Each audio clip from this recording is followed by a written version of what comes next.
اعوذ باللہ من الشیطان الرجیم بسم اللہ الرحمن الرحیم۔ السلام علیکم ورحمۃ اللہ۔ بچوں، یہ ہمارا لیکچر نمبر 9 ہے جس میں ہم نے سیرت النبی صلی اللہ علیہ وسلم کے متعلق پڑھنا ہے۔ اچھا، اس میں سب سے پہلے ولادت بسعادت آ جاتا ہے۔ مورخین میں جو ہے وہ اختلاف ہے آپ صلی اللہ علیہ وسلم کی تاریخ پیدائش کے حوالے سے۔ بعض کا کہنا ہے کہ آپ صلی اللہ علیہ وسلم 9 ربیع الاول اور بعض کے نزدیک آپ صلی اللہ علیہ وسلم 12 ربیع الاول کو جو ہے وہ پیدائش ہوئی آپ وسلم کی۔ آپ وسلم کے والد ماجد کا نام عبداللہ جبکہ والدہ کا نام بی بی آمنہ رضی اللہ تعالیٰ عنہم تھا۔ آپ وسلم کے دادا نے آپ وسلم کا نام محمد اور والدہ نے آپ کا نام احمد رکھا۔ آپ وسلم کے والد حضرت عبداللہ جو ہیں آپ وسلم کی وفات سے پہلے ہی وفات پا چکے تھے۔ رضاعت ہے، روایات کے مطابق سب سے پہلے ابو لہب کی لونڈی سویبہ نام تھا، اس کا صوبیہ اکثر لکھا جاتا ہے لیکن سویبہ نام ہے اصل میں اس کا۔ اس نے آپ کو دودھ پلایا اور پھر عرب کے رواج کے مطابق آپ صلی اللہ علیہ وسلم کو بی بی حلیمہ کے حوالے کر دیا گیا، جہاں پر آپ صلی اللہ علیہ وسلم نے 4 سال تک پرورش پائی۔ 6 سال کی عمر میں جب 4 سال کے بعد آپ صلی اللہ علیہ وسلم واپس آئے اور جب 6 سال آپ کی عمر ہوئی تو آپ کی والدہ ماجدہ آپ کو اپنے شوہر کی قبر کی زیارت کے لیے مدینہ کی طرف لے کر گئیں، لیکن واپسی پر ابوا کے مقام پر ان کی وفات ہو گئی، یعنی بی بی آمنہ وفات پا گئیں اور وہیں پر دفن کیا گیا۔ حضرت ام ایمن جو کہ آپ وسلم کی خادمہ تھیں، آپ کو لے کر مکہ آ گئیں اور دادا کی ذمہ داری میں آگے وہ آپ کی کفالت کریں۔ ابھی 2 سال مزید گزرے تھے، یعنی آپ وسلم 8 سال کے ہوئے تھے تو آپ کے دادا عبد المطلب بھی وفات پا گئے اور آپ کے چچا ابو طالب نے آپ کی پرورش کا ذمہ اٹھا لیا۔ اچھا جی، چچا کے ہمراہ سفر طائف۔ آپ صلی اللہ علیہ وسلم کی عمر اس وقت 12 برس تھی کہ جب آپ اپنے چچا کے ساتھ طائف میں نے بول دیا، سفر تجارت تھا، شام کی طرف گئے تھے اور آپ کے چچا چونکہ تجارت کیا کرتے تھے تو آپ اپنے چچا کے ساتھ گئے۔ اچھا، وہاں پر بصرہ کے مقام پر ایک بحیرہ نامی ایک راہب تھا جس نے آپ صلی اللہ علیہ وسلم کو دیکھا تو اس نے یہ پیشین گوئی کی کہ یہ آخری نبی ہیں اور انہیں منع کر دیا انہوں نے کہ رسول اللہ صلی اللہ علیہ وسلم کو مزید آگے نہ لے کر جایا جائے، ایسا نہ ہو کہ یہودی جو ہیں آپ صلی اللہ علیہ وسلم کو کوئی نقصان پہنچا دیں۔ نیکسٹ آ جاتا ہے حرب فجار۔ حرب فجار جب ہوئی تو رسول اللہ صلی اللہ علیہ وسلم کی عمر مبارک اس وقت 15 برس تھی اور یہ ایک جنگ تھی جو کہ حرام مہینوں میں قریش، کنانہ اور قیس کے درمیان لڑی گئی تھی اور اس کو حرب فجار اسی لیے کہا جاتا ہے کہ یہ حرام مہینوں میں لڑی گئی تھی، یعنی آپ صلی اللہ علیہ وسلم نے اس جنگ میں اس حد تک حصہ لیا کہ صرف جو ہے آپ صلی اللہ علیہ وسلم اپنے چچا کو تیر اٹھا کر دیا کرتے تھے۔ حلف الفضول ایک معاہدہ تھا جس میں بنی ہاشم، بنی تمیم اور بنی اسد نے حصہ لیا تھا اور اس میں 3 سرداروں کے نام چونکہ فضل سے تھے اسی لیے حلف الفضول کہا جاتا ہے۔ اس میں آپ صلی اللہ علیہ وسلم نے اپنا اہم کردار ادا کیا۔ بی بی فاطمہ سے نکاح ہے، 25 برس کے ہوئے تو آپ کا ذریعہ معاش تجارت تھا اور دیانتداری کی وجہ سے آپ صلی اللہ علیہ وسلم مشہور تھے۔ بی بی خدیجہ رضی اللہ تعالیٰ عنہ کا سامان لے کر آپ شام کی طرف روانہ ہوئے اور ان کے ہمراہ بی بی خدیجہ کا ایک غلام بھی تھا، میسرہ۔ اس نے واپس آ کر بتایا کہ حضرت خدیجہ کو بتایا کہ آپ صلی اللہ علیہ وسلم کتنے با اخلاق اور دیانتدار و ایماندار تاجر ہیں۔ چنانچہ بی بی خدیجہ رضی اللہ تعالیٰ عنہ نے آپ صلی اللہ علیہ وسلم کی طرف نکاح کا پیغام بھیجا اور آپ نے اپنے چچا کے مشورے سے جو ہے اس پیغام کو قبول فرما لیا۔ نیکسٹ ہے تعمیر کعبہ اور حجر اسود کا واقعہ ہے۔ کعبہ کی دیواریں چونکہ کچی تھیں اور بارش اور سیلاب کی وجہ سے دیواریں گر گئی تھیں، دوبارہ تعمیر کی گئی۔ جب حجر اسود کو نصب کرنے کا وقت آیا تو سب نے یہ سعادت حاصل کرنا چاہیے، قریب تھا کہ جنگ چھڑ جاتی، چنانچہ یہ فیصلہ کیا گیا کہ جو شخص حرم پاک میں سب سے پہلے صبح داخل ہوگا اسی کا فیصلہ مانا جائے گا، اور دوسری صبح دیکھا گیا تو آپ صلی اللہ علیہ وسلم حرم پاک میں سب سے پہلے داخل ہوئے اور پھر آپ وسلم کے سامنے یہ معاملہ پیش کیا گیا تو آپ وسلم نے ایک چادر منگوائی اور اس میں حجر اسود کو رکھا اور تمام قبائل کے سرداروں سے کہا کہ اس کو چادر کو ہر طرف سے تھامنے اور پھر مقررہ جگہ پر جا کر آپ وسلم نے اپنے ہاتھوں مبارک سے اس کو نصب فرما دیا اور اس طرح ایک بہت بڑی جنگ سے جو ہے آپ نے لوگوں کو بچا لیا۔ غار ہرا میں عبادت و ریاضت۔ اب یہ ہوا ایسا کہ جب آپ صلی اللہ علیہ وسلم جو تھے آپ کی زیادہ میلان عبادت و ریاضت کی طرف ہونے لگا اور آپ غار ہرا میں چلے جاتے اور جو کہ مکہ پاک سے 2 میل کے فاصلے پر تھا۔ رمضان شریف کا پورا مہینہ اسی میں قیام فرماتے، تھوڑا سا سامان خورد و نوش لے جاتے اور اسی پر تمام مہینہ گزار دیا کرتے تھے۔ ٹھیک ہو گیا۔ آگے رسول اللہ صلی اللہ علیہ وسلم کی مکی زندگی ہے، بعد از نبوت ہے یہ۔ آغاز نبوت کیسے ہوئی اور کس طرح سے یہ سلسلہ چلا، دیکھتے ہیں اس کو۔ آغاز نبوت اور نزول وحی، شروع میں آپ صلی اللہ علیہ وسلم کو سچے خواب آنے لگے تھے۔ اچھا، یہاں سے جو ہے یہ نیکسٹ کوسچن شروع ہو جاتا ہے، رسول اللہ صلی اللہ علیہ وسلم کی مکی زندگی بعد نبوت، ٹھیک ہے۔ اچھا، سچے خواب آنے لگے آپ صلی اللہ علیہ وسلم کو، تو 6 مہینے تک یہ سلسلہ ہوتا رہا کہ آپ صلی اللہ علیہ وسلم سچے خواب دیکھتے، جو رات کو دیکھتے صبح کو ویسا ہی ہو جاتا۔ جب آپ صلی اللہ علیہ وسلم کی عمر مبارک 40 برس ہوئی تو آپ صلی اللہ علیہ وسلم کو نبوت اور رسالت کا فریضہ سونپا گیا۔ ایک روز رمضان پاک میں پیر کے دن حضرت جبرائیل امین آئے اور آ کر انہوں نے آپ صلی اللہ علیہ وسلم سے فرمایا کہ اقرا یعنی پڑھیے۔ تو آپ صلی اللہ علیہ وسلم نے فرمایا کہ میں پڑھا لکھا نہیں ہوں، تو انہوں نے اپنے سینہ مبارک کے ساتھ آپ کو بھیجا اور سورہ الگ کی پہلی 6 آیات جو ہیں ان کی تلاوت فرمائی، جن کا ترجمہ کچھ یوں ہے: پڑھیے اپنے رب کے نام سے جس نے سب کچھ پیدا کیا، جس نے انسان کو گوشت کے لوتھڑے سے پیدا کیا۔ پڑھ اپنے رب کے نام سے کہ تیرا رب بڑا کریم ہے، جس نے قلم کے ذریعے علم سکھایا اور جس نے انسان کو وہ کچھ سکھایا جو وہ نہیں جانتا تھا۔ پہلی 5 آیات جو ہیں اس کی تلاوت کی گئی تھی۔ علم الانسان ما لم یعلم، ٹھیک ہے۔ پھر ورقہ بن نوفل کے پاس جانا، آپ کو جب آپ صلی اللہ علیہ وسلم گھبرا گئے جب وحی کا نزول ہوا، تو بی بی خدیجہ رضی اللہ تعالیٰ عنہ آپ کو اپنے چچیرے بھائی ورقہ بن نوفل کے پاس لے گئیں، جو کہ تورات اور انجیل کے بڑے عالم تھے، اور انہوں نے بتایا کہ یہ وہی ناموس ہے جو کہ آپ سے پہلے بھی انبیاء پر آتا رہا ہے، کاش میں اس وقت زندہ ہوتا جب اہل مکہ آپ کو یہاں سے نکال دیں گے۔ بہرحال پھر دوسری وحی کب ہوئی؟ پہلی وحی کے 6 ماہ کے عرصہ کے بعد دوسری وحی کا نزول ہوا۔ اب 6 ماہ کا جو عرصہ تھا جس میں وحی کا جو سلسلہ تھا وہ رک گیا تھا، اس کو فترۃ الوحی کہا جاتا ہے۔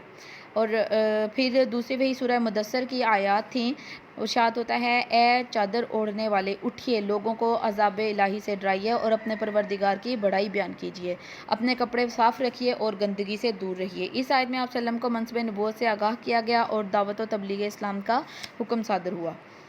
اب خفیہ تبلیغ کا سلسلہ شروع ہو گیا۔ دعوت دین کا تو حکم ہو چکا تھا، لیکن فی الحال آپ صلی اللہ علیہ وسلم خاموشی سے جو ہے وہ اللہ تعالیٰ کا پیغام لوگوں تک پہنچا رہے تھے۔ سب سے پہلے حضرت ابو بکر صدیق جو کہ آپ کے قریبی دوست تھے، عورتوں میں حضرت خدیجہ الکبریٰ رضی اللہ تعالیٰ عنہ، غلاموں میں حضرت زید بن حارثہ اور بچوں میں حضرت علی المرتضیٰ سب سے پہلے ایمان لائے۔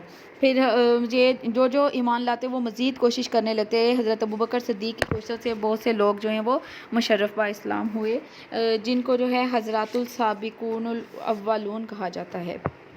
3 سال تک خفیہ تبلیغ کا سلسلہ جاری رہا۔ پھر علانیہ تبلیغ ہے۔ پھر ارشاد ہوا، آپ صلی اللہ علیہ وسلم کو حکم ہوا کہ جس امر کا آپ صلی اللہ علیہ وسلم کو حکم دیا جا رہا ہے اسے کھل کر بیان کر دیجیے اور مشرکین سے اعراض کیجیے۔ مسجد حرام میں اجتماع کیا گیا، جس میں آپ صلی اللہ علیہ وسلم نے لوگوں کو جمع کیا اور فرمایا کہ تم سب کی ہدایت و رہنمائی کے لیے اللہ کا رسول بنا کر بھیجا گیا ہوں، بتوں کی پوجا چھوڑ دو اور وحدہ لا شریک کی عبادت کرو۔ پھر کوہ صفا پر اعلان، آپ صلی اللہ علیہ وسلم نے جو ہے وہ لوگوں کو جمع کیا اور ان سے پہلے تصدیق کروائی کہ اگر میں کہوں کہ اس پہاڑ کے پیچھے سے ایک گروہ جو ہے تم پر حملہ آور ہونے والا ہے تو کیا تم مان جاؤ گے؟ تو ان لوگوں نے کہا کہ ہم نے آپ صلی اللہ علیہ وسلم کو کبھی جھوٹ بولتے ہوئے نہیں پایا، تو ہم یقیناً آپ صلی اللہ علیہ وسلم کی بات مان جائیں گے۔ تو آپ صلی اللہ علیہ وسلم نے فرمایا کہ پھر جان لو کہ اللہ کے سوا کوئی عبادت کے لائق نہیں۔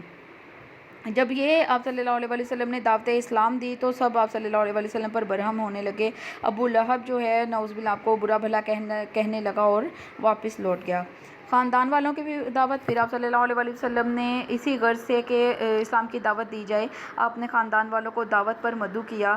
قرآن پاک میں ارشاد ہوتا ہے: اپنے قریبی رشتہ داروں کو ڈرائیے۔ کوہ صفا کے واقعے کے بعد جب خاندان والوں کو آپ نے بلایا تو یہاں پر آپ صلی اللہ علیہ وسلم نے اللہ تعالیٰ کے اسلام یعنی دین اسلام کی تبلیغ کی اور فرمایا کہ کون اس کام میں میرا ساتھ دے گا، تو حضرت علی المرتضیٰ نے آپ صلی اللہ علیہ وسلم کے ساتھ دینے کا وعدہ کر لیا۔ نیکسٹ ہے حضور صلی اللہ علیہ وسلم اور صحابہ اکرام کی مخالفت اور ظلم و ستم۔ اب ابو لہب جو تھے ان کے پاس 3 وفود بھیجے گئے کفار کی طرف سے، جنہوں نے آ کر پیشکش کی کہ اگر رسول اللہ صلی اللہ علیہ وسلم چاہتے ہیں تو ان کو ہم حکومت دے دیتے ہیں، اگر وہ چاہتے ہیں تو ان کو مال و دولت دے دیتے ہیں، اور اگر وہ چاہیں تو مکہ کی جس بھی چاہیں خوبصورت لڑکی سے ان کا نکاح کروا دیں گے، لیکن وہ اپنے یہ جو انہوں نے دین لائے ہیں اس سے وہ باز آ جائیں۔ آپ کے چچا نے آپ کو سمجھانے کی کوشش کی تو آپ صلی اللہ علیہ وسلم نے فرمایا کہ اگر یہ لوگ میرے ایک ہاتھ پر سورج اور دوسرے پر چاند بھی رکھ دے تب بھی میں اپنے فریضے سے باز نہیں آؤں گا، خواہ اس رستے میں میری جان چلی جائے۔ آپ صلی اللہ علیہ وسلم کے ساتھ زیادتیاں اور بدسلوکیاں شروع ہو گئیں کفار کی طرف سے. جب انہوں نے دیکھا کہ آپ کو کوئی لالچ کوئی طمع اثر انداز نہیں ہوتا ہے تو انہوں نے ظلم و ستم کو تیز کر دیا. آپ صلی اللہ علیہ وسلم کو نعوذ باللہ جادوگر کاہن اور پاگل کہا جاتا. راستے میں کانٹے بچھا دیے جاتے, اونٹ کی اوجڑی آپ نماز کے دوران آپ صلی اللہ علیہ وسلم پہ رکھی جاتی. غرض کوئی بھی کسر انہوں نے اٹھا نہ رکھی کہ آپ صلی اللہ علیہ وسلم کو نہ ستایا جائے. آپ صلی اللہ علیہ وسلم فرمایا کرتے تھے کہ دین کی خاطر جتنا مجھے ستایا گیا کسی اور نبی کو نہیں ستایا گیا. نیکسٹ آ جاتا ہے صحابہ اکرام پر ظلم و ستم. آپ صلی اللہ علیہ وسلم کے ساتھ ساتھ آپ کے صحابہ اکرام پر بھی ظلم و ستم کے پہاڑ توڑے جاتے. کئی دن تک ان کو بھوکا رکھا جاتا, گرم ریت پر لٹایا جاتا, یا پھر ان کے ہاتھ پاؤں باندھ کر گرم ریت پر انہیں گھسیٹا جاتا, اور چٹائی میں ان کو یوں لپیٹ کر دھواں دیا جاتا, اور پھر انگاروں پر بھی لٹایا جاتا تھا. ہجرت حبشہ. جب کفار مکہ نے مسلمانوں پر ظلم و ستم کی انتہا کر دی تو آپ صلی اللہ علیہ وسلم نے اپنے پڑوسی ملک حبشہ میں ہجرت کا مشورہ دیا, اور مسلمان 2 دفعہ 5 نبی اور 7 نبی صلی اللہ علیہ وسلم میں حبشہ کی طرف جو ہیں وہ ہجرت کر گئے. کفار مکہ کے وفد نے حبشہ تک مسلمانوں کا پیچھا بھی کیا. شیب ابی طالب, عام الحزن اور سفر طائف. یہ کیا ہیں شیب ابی طالب؟ اسلام کو ترقی کرتا ہوا دیکھ کر کفار مکہ بہت برہم ہوتے تھے. ان کا بس نہیں چلتا تھا کہ وہ سب کے سب مسلمانوں کو قتل کر دیتے. چنانچہ انہوں نے منصوبہ بنایا کہ بنو ہاشم رسول اللہ صلی اللہ علیہ وسلم کو ہمارے حوالے جب تک نہیں کر دیتے کوئی بھی شخص بنو ہاشم اور اولاد عبد المطلب سے کسی قسم کا لین دین نہیں رکھے گا.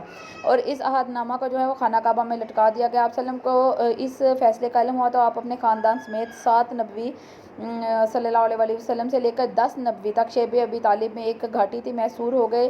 یہ بہت ہی مشکل زندگی تھی آپ صلی اللہ علیہ وسلم اور آپ کے ساتھیوں پر, جہاں پر کھانے پینے کی یعنی خورد و نوش کی چیزیں بھی ختم ہو گئی تھی, اور درختوں کے پتے اور گھاس وغیرہ کھا کر جو ہے وہ گزارا کیا جاتا تھا.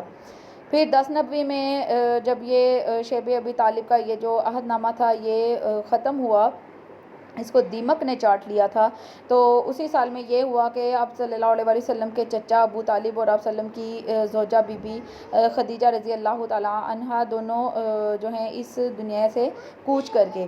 ان دنوں عزیزوں کے وفات کا بہت زیادہ آپ صلی اللہ علیہ وسلم پر غم تھا, اسی لیے آپ صلی اللہ علیہ وسلم نے اس سال کو جو ہے وہ عام الحزن کا نام دیا.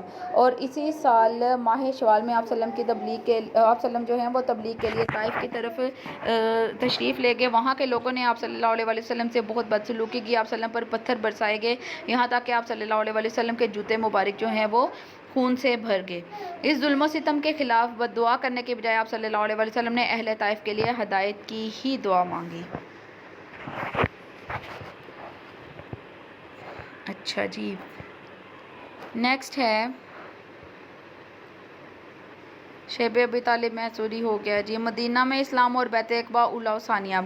اچھا جی, آہستہ آہستہ مدینہ میں بھی جو ہے وہ اسلام پھیلنے لگا, اور ایک شخص سوید بن سامت مکہ آیا اور اس نے اسلام قبول کر لیا, لیکن واپسی پر اس کے لوگوں نے مطلب وہاں کے مدینہ کے لوگوں نے اس کو قتل کر دیا. پھر دوسرا شخص ایاز بن معاذ تھا, جب وہ مدینہ سے واپس گئے تو چند ہی دن بعد وہ فوت ہو گئے. 10 نبوی میں مدینہ سے 6 افراد آئے اور انہوں نے اسلام قبول کر لیا. ان کے بعد 11 نبوی میں 12 افراد آئے اور انہوں نے عقبہ کے مقام پر صلی اللہ علیہ وسلم سے بیعت کی کہ وہ شرک نہیں کریں گے, بد اخلاقی نہیں کریں گے, زنا نہیں کریں گے, جھوٹ نہیں بولیں گے, عہد خلافی نہیں کریں گے. تو اس بات پر آپ صلی اللہ علیہ وسلم نے ان سے بیعت لی. اس کو بیعت عقبہ اولا کہا جاتا ہے. بعض جگہ یہ 11-12 لکھا ہوا ہے, اور بعض جگہ 12 اور 13 نبوی لکھا ہوا ہے بیعت عقبہ اولا اور ثانیہ. پہلی بیعت کے بعد آپ صلی اللہ علیہ وسلم نے حضرت مصعب بن عمیر رضی اللہ تعالیٰ عنہ کو مدینہ پاک بھیج دیا تاکہ وہ لوگوں تک اسلامی تعلیمات پہنچا سکیں, اور آپ کی کوششوں سے اگلے سال 12 نبوی میں 83 مرد اور 2 عورتیں حج کے دنوں میں مکہ پاک آئے اور عقبہ مقام پر بیعت عقبہ ثانیہ ہوئی. پھر ہجرت مدینہ ہے جی. بیعت عقبہ ثانیہ کے موقع پر اہل مدینہ نے آپ صلی اللہ علیہ وسلم کو دعوت دی, تو آپ صلی اللہ علیہ وسلم نے فرمایا کہ کیا تم اپنے اہل و عیال کی طرح ہماری بھی حفاظت کرو گے؟ تو انہوں نے کہا بالکل کریں گے, لیکن انہوں نے پوچھا کہ جب اگر بعد میں اہل مکہ اسلام قبول کر لیتے ہیں تو آپ صلی اللہ علیہ وسلم ہمیں چھوڑ کر واپس آ جائیں گے؟ تو آپ صلی اللہ علیہ وسلم نے فرمایا نہیں, میرا مرنا اور جینا تمہارے ساتھ ہے. اچھا جی, یہاں پر ہے کہ پھر ہوا یہ کہ آپ صلی اللہ علیہ وسلم اللہ تعالیٰ کے حکم سے مدینہ کی طرف ہجرت فرما گئے, اور آپ نے اس رات حضرت علی کو اپنے بستر پر چھوڑا کہ لوگوں کے امانتیں لوٹا کر تم بھی چلے آنا, اور حضرت ابوبکر صدیق کو ساتھ لے کر مدینہ کی طرف روانہ ہو گئے. یہاں پر یہ کوسچن ختم ہو جاتا ہے. نیکسٹ ہمارا کوسچن شروع ہو جاتا ہے ہجرت مدینہ کے واقعات بیان کریں. اب ہجرت مدینہ کے واقعات، یہاں پر ایک اور کوسچن حبشہ کا ہے کہ اسلام کی پہلی ہجرت حبشہ تھی، اس پر مفصل نوٹ لکھیے، تو اس کو ہم اسکپ کر دیتے ہیں اسکرین سے۔ اچھا، ہجرت مدینہ کے واقعات، اب اس میں سب سے پہلے منصوبہ قتل کو عملی جام، میرے خیال میں یہ نیکسٹ ویڈیو میں کرتی ہوں، کیونکہ اتنی لمبی ویڈیو جو ہے وہ اس پر اپلوڈ نہیں ہوتی ہے یوٹیوب پہ۔